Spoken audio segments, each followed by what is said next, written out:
इंग्रजीत ना एक छान वाक्य आहे, a restless mind makes for a rough and pillow. थोडक्यात अस्वस्थ मन हे उशाशी अनेक स्वप्न घेऊन तळमळत असतं.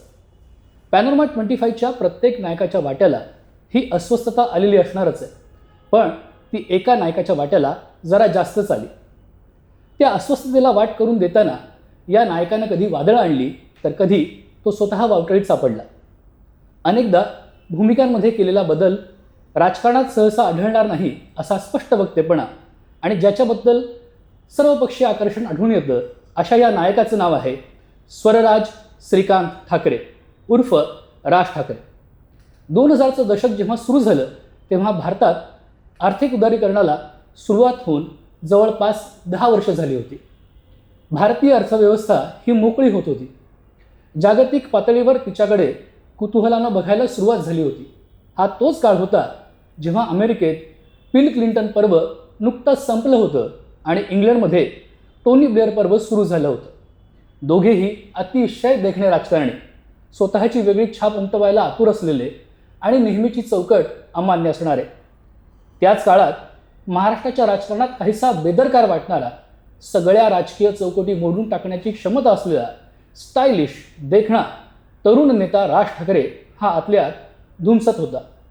असं म्हणतात, सिनेमा असो की नेतृत्व हे त्या काळाचं अपत्य असतं. 2001 साली दिल चाहता है नावाचा एक कल्ट सिनेमा आला होता. त्या सिनेमातलं एक गाणं होतं, हम है नए अंदाज क्यों हो पुराना, हम लोगों की ठोकर में है ये जमाना. अर्थात जिथं लाथ मारू तिथं पाणी काढू ही वृत्ती फक्त भारतीयच नाही तर जगभरातील तरुणांच्या मनात होती. त्याला बंडखोरी असं म्हणलं तरी देखील काही हरकत नाही.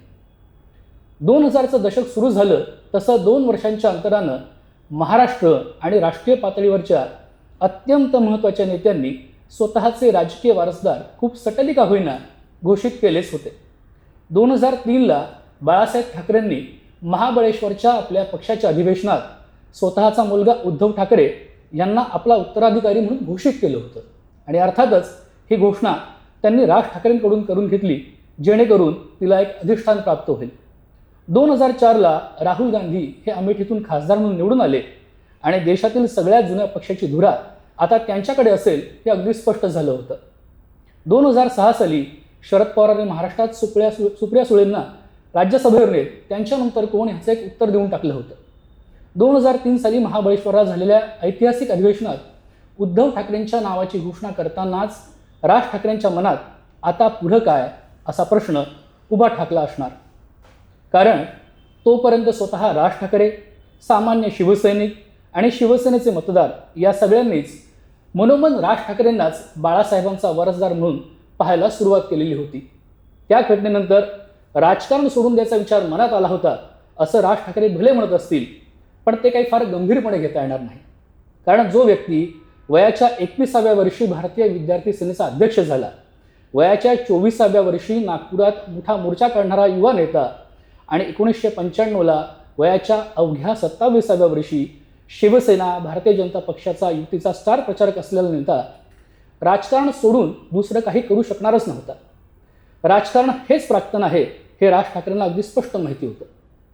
27 नोव्हेंबर 2005 या दिवशी पक्षाचा राजीनामा देऊन राज ठाकरे अधिकृतपणे शिवसेनेतून बाहेर पडले. त्यानंतर त्यांनी महाराष्ट्राचा दौरा केला आणि त्यानंतर 9 मार्च 2006 या दिवशी त्यांनी महाराष्ट्र नवनिर्माण सेना या नव्या पक्षाची स्थापना केली.